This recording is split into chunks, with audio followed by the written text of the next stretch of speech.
নাচের জন্য যে ছৌ নাচ বিখ্যাত এবং ছৌ মুখোশ যেটা এখান থেকে শুরু করছি। দেখুন পুরো একদিন।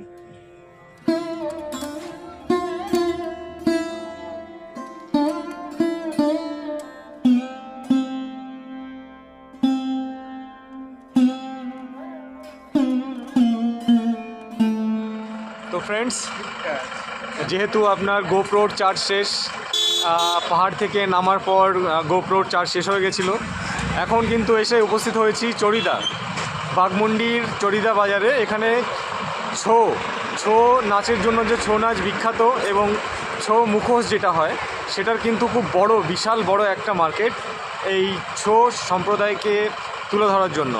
তো আপনারা যখন পুরুলিয়া অযোধ্যা পাহাড়ে আসবেন, সন্ধ্যের পর কোথায় ঘুরতে আসবেন, তো এই চড়িদা হচ্ছে একদম পারফেক্ট প্লেস, একটা কোয়ালিটি টাইম স্পেন্ড করার জন্য সন্ধ্যেবেলায় একদম দারুণ একটি জায়গা। তো চলুন ক্যামেরা পেছন দিকে ঘুরিয়ে আপনাদের এখানকার পরিবেশটা তুলে ধরছি আপনাদের মধ্যে।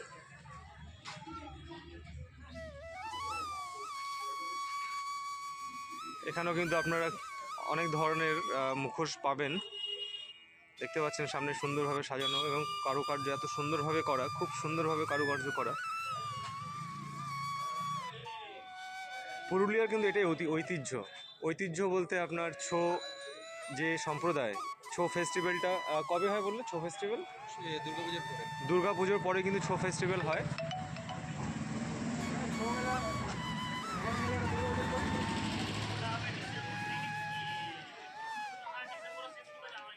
তাই না? আচ্ছা, তো ছৌ উৎসব যেটা সেটা কিন্তু ডিসেম্বরের শেষে এবং জানুয়ারির প্রথমে কিন্তু হবে।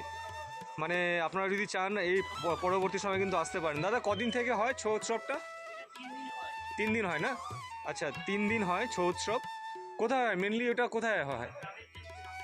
হ্যাঁ হ্যাঁ হ্যাঁ, পার্কিং প্লেসটাতে হয়। তার মানে এই আচ্ছা আচ্ছা আচ্ছা আচ্ছা আচ্ছা আচ্ছা। তো এই যে চড়িদা বাজার, এই চড়িদা বাজারে কিন্তু ডিসেম্বরের শেষ এবং জানুয়ারির প্রথমেই আপনার ছৌ উৎসব হবে। 3 দিন ব্যাপী এই উৎসবটি হয়।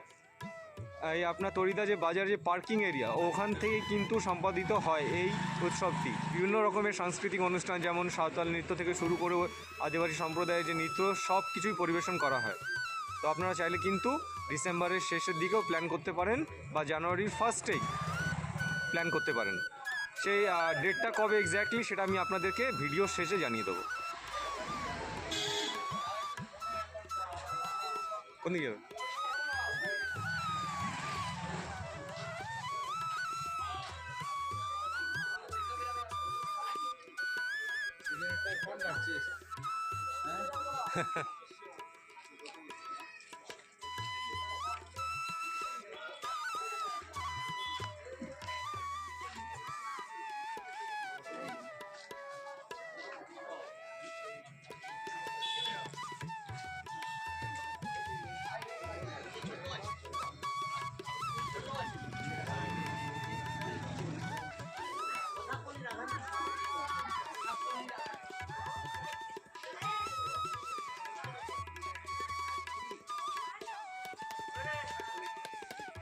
তো এখান থেকে শুরু করছি। দেখুন একদম পিওর পুরুলিয়ার যে আপনার যে ছৌ সম্প্রদায়, সে সম্প্রদায় থেকে এখানে নিজেরাই তৈরি করে কিন্তু এই মুখোশগুলো। বিভিন্ন ধরনের আপনি এখানে পাবেন, আপনি যদি দাঁড়িয়ে থেকে তৈরি করাতেও পারেন। তো এটা হচ্ছে আপনার চড়িদা বাজার, যেটা বললাম। ভিডিওটা একটু শেকি হতে পারে যেহেতু আপনার গোপ্রোটা এখন বন্ধ অবস্থায় আছে, তো আমি আমার মোবাইল দিয়েই শ্যুট করছি।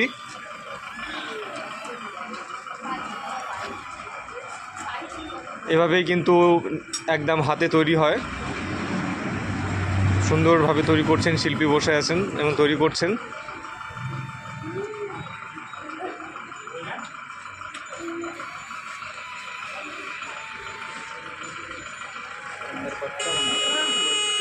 হ্যাঁ,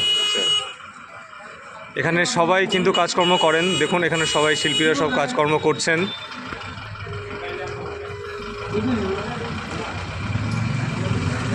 এখানে কিন্তু কোনো ধরনের আপনার ওভার প্রাইস কিছু পাবেন না, সবই মোটামুটি রিজনেবল প্রাইসের মধ্যেই পাবেন এবং এনারা খুব সৎ, যেহেতু আদিবাসী সম্প্রদায় থেকে আসেন এরা, খুব সৎ মানুষ এনারা, অত বেশি বার্গেনিং করেন না এবং রিজনেবল প্রাইসে কিন্তু আপনাদের প্রত্যেকটা জিনিস দিয়ে থাকেন।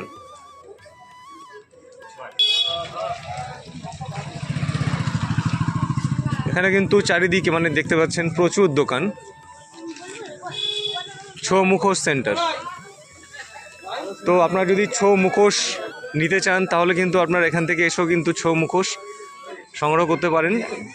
একটি ঐতিহ্যের জন্য आनंद मुखोश घर। आनंद कौन है? आनंद आनंद कौन है? आनंद कौन है? तो आप आनंद है? अच्छा, नाइस टू मीट यू आनंद।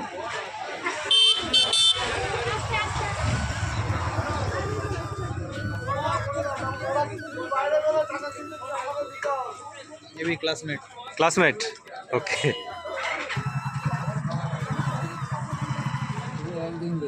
পুরো একদিন রং করতে আছে। আর এমনিতে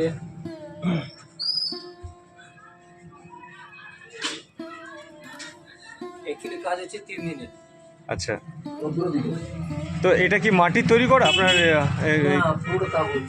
কাগজ দিয়ে? আচ্ছা, কাগজ দিয়ে তৈরি, মোটা কাগজ। এই পেজটা মাটি দিয়ে তৈরি করতে হবে। আচ্ছা। কাগজ দিয়ে আচ্ছা, তারপর সেই মুখোশগুলোর এক একটার দাম কত করে? এগুলো মোটামুটি 24-25 টাকা করে। এটা 3000 টাকা, এগুলো 24। আর যেহেতু এটা মুকুট আছে বলে এটা দামটা বেশি নাকি? হ্যাঁ, একটু এর আগেটা মুকুটটা আছে বলে দামটা বেশি। বাইরেও আছে, ওগুলো একটু কম দাম আছে, ডিজাইন করে নেই। আচ্ছা মানে শুধু ওই মেটালিক কালারটা করে। আচ্ছা, আর আপনার মাথার উপরে যেগুলো আছে এগুলো দাম কীরকম? এই জোড়া আছে 300 টাকা। এগুলো 300 টাকা, তাই তো? এই 300 টাকা জোড়া। 300 টাকা জোড়া। এটা তো এগুলো তো মনে হয় আপনার ওই হ্যাঁ হ্যাঁ।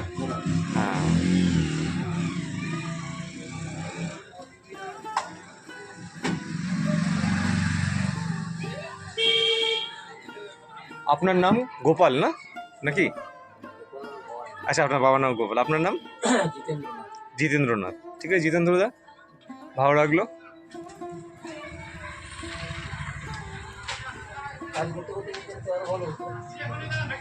হ্যাঁ করুন, আপনি করুন, সমস্যা নেই।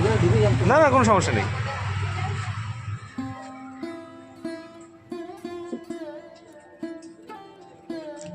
তো বন্ধুরা দেখতে পাচ্ছেন এই যে এখানকার যে আমাদের যে ঐতিহ্যবাহী শিল্পীরা এই শিল্পকলাকে এখনও অবধি জীবিত রেখেছেন। তাদের এই কঠিন পরিশ্রম, ধৈর্য, দেখুন পয়সা কিন্তু হ্যাবক কিছুই না। এনারা যে হিসাবে এনাদের শ্রম মেধা ইনভেস্ট করছেন সেই হিসাবে কিন্তু যেটুকু মূল্য নিচ্ছেন সেটা কিন্তু তৎসামান্য, খুবই কম। এগুলো যদি আমাদের কলকাতা শহরে কিংবা যে কোনো শহরে চলে যায়, শোরুমে শোভা পায়, সেখানে কিন্তু দাম হয়ে যাবে 10 গুণ থেকে 20 গুণ বেশি। তো ওখানে কিন্তু শিল্পীরা দাম পায় না। এখানে শিল্পীরা সরাসরি নিজের তৈরি করা জিনিস আপনাকে দিতে পেরেও খুব খুশি হন, আপ্লুত হন এবং যে যৎসামান্য মূল্যটা ওনারা পান সেটা দিয়ে কিন্তু ওনাদের পরিবার চলে। তো চেষ্টা করবেন যখন আপনি পুরুলিয়ায় আসবেন, এই বাগমুন্ডিতে আসবেন, এই চরিদা বাজারে অবশ্যই আসবেন, যে এই জিতেন্দ্রদার সাথে কথা হলো, পারলে এনার দোকানেও আসবেন, সাপোর্ট করবেন, তাহলেই কিন্তু আমাদের বাংলার সংস্কৃতি এভাবে জীবিত থাকবে যুগের পর যুগ, বছর পর বছর। আমার তো এখানে মানে যেটা বলে ইউনিক টাইপের জিনিস। হ্যাঁ দেখুন, বাইরেও আছে, এদিকেও আছে। না, দেখছি আপনার দোকানে সুন্দর ইউনিক টাইপের জিনিস আপনি রেখেছেন, খুব ভালো লাগলো। এই দুর্গাটা আপনি অন্য জায়গায় এই ধরনের দুর্গা বেশি দেখতে পাবেন। আচ্ছা হ্যাঁ, আচ্ছা, এটা কিন্তু কোনো দোকানে পাবো না। ওকে, এটা ইউনিক করা হয়েছে। দুর্গা ঠাকুরের এটা কত রেট এইটার দাম রেখেছেন? 350। 350 টাকা। ওইগুলো বিক্রি হচ্ছে 300-250। 300-250। না না, আপনার রেট খুব সুন্দর। আপনার দেখুন, আপনার যে পরিশ্রম বা আপনার যে মেধা অনুযায়ী দাম আপনার একদম পারফেক্ট, খুব সুন্দর রেট আছে, সেটা আমি নিজের চোখে দেখতে পাচ্ছি। ভালো লাগলো। আমি আশা করব আমার এই ভিডিও দেখার পর আপনার দোকানে আরও সবাই আসুক এবং পাশে দাঁড়াক, এই সংস্কৃতির পাশে দাঁড়াক এবং সবার সাথেই শেয়ার করুক। ওকে দাদা, আসছি, নমস্কার। এই চ্যানেলটা তো তো বন্ধুরা দেখুন, এগুলো হচ্ছে সাধারণ দোকান। সাধারণ দোকান মানে বুঝতে পারছেন, এরা হচ্ছে প্রকৃত শিল্পী, যার জন্য এনারা কিন্তু অত হাইফাই না করে একদম নর্মাল ভাবে থেকে ব্যবসাটাকে এগিয়ে নিয়ে যাচ্ছে। এখানে বোর্ড আছে গোপালের গীতা শিল্পালয়, এখানে বোর্ডে দেখুন লেখা আছে ডিটেলস। আসবেন, সাধারণ যারা প্রকৃত শিল্পী তাদের আপনি দেখলেই চিনতে পারবেন, যারা শিল্পকলাকে এগিয়ে নিয়ে যাচ্ছে তাদের হাতের কাজ দেখলে আপনি বুঝতে পারবেন। আমি এটা কাউকে প্রমোট করছি না, আমার কাজটা দেখে ভালো লেগেছে তাই আমি তুলে ধরলাম।